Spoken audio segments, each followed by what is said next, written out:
Hello guys, welcome back to my channel. চলে এসেছি ছোট্ট একটা শর্টস নিয়ে। তো আমরা সপরিবারে চলে গিয়েছি, পিকনিক করতে গিয়েছিলাম 2 জানুয়ারি।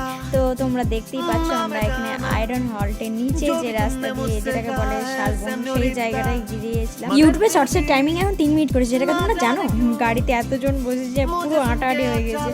দুটো গাড়ি, 3টে গাড়ি গিয়েছিল, তাতেও লোক আমাদের আটছে না, দেখতেই পাচ্ছ। আর এদিকে কচুরির প্রিপারেশন হচ্ছে, কড়াইশুটির কচুরি আর ঘুগনি, তো দেখতেই পাচ্ছ। আর এদিকে আমি নাচন কদম শুরু করে দিয়েছিলাম, আর এরাও প্লাস তার আগে একটু কফি খেয়ে নিয়েছিলাম, কারণ স্পট খুঁজতে খুঁজতে আমাদের প্রায় 11টা বেজে গিয়েছিল। তো দেখতেই পাচ্ছ, প্রথমে কড়াইশুটির কচুরি আর ঘুগনি খেয়ে নিলাম, তারপরে একটু চিকেন পকোড়া খেয়ে নিয়েছিলাম, সেটা অনেকক্ষণ পরই, কিন্তু ক্লিপসে দাদারি তোমরা দেখতে পেলে। তারপরে কষাকষি চলছে, মাটন কষা, তো দেখতেই পাচ্ছ এই কাকুটা করছিল। তো আর দিকে ব্যাডমিন্টন খেলা চলছিল, দেখতেই পাচ্ছ। শীতের দুপুরে এরকম পিকনিক আর সাথে খেলাধুলো, ব্যাস অ্যামেজিং ব্যাপার। তো এই কারণে শীতকালটা ভালো লাগে, কিন্তু একসময় শীতের জন্য খুব কষ্টও লাগে, কারণ শীতে স্নান করতে খুব ভয় লাগে আমাকে। তো তারপরে দেখতেই পাচ্ছ অনেক জায়গায় গিয়েছিলাম ঘুরতে, তো সেটা দেখতে হলে বড় ব্লগে দেখতে পারি। এদিকে আমি ক্যালমা মারছিলাম, সেটা দেখতে হলে তোমাকে ইনস্টাগ্রামে যে চলে যেতে হবে, তোমরা তো জানো।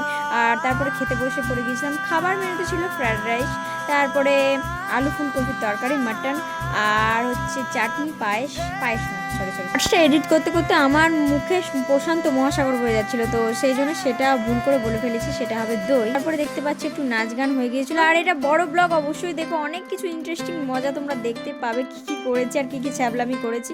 তো বড় ব্লগটা অবশ্যই। এদিকে সানসেট দেখতে দেখতে আমি বাড়ি যাই, দেখা হচ্ছে পরে শর্টসে। Bye bye.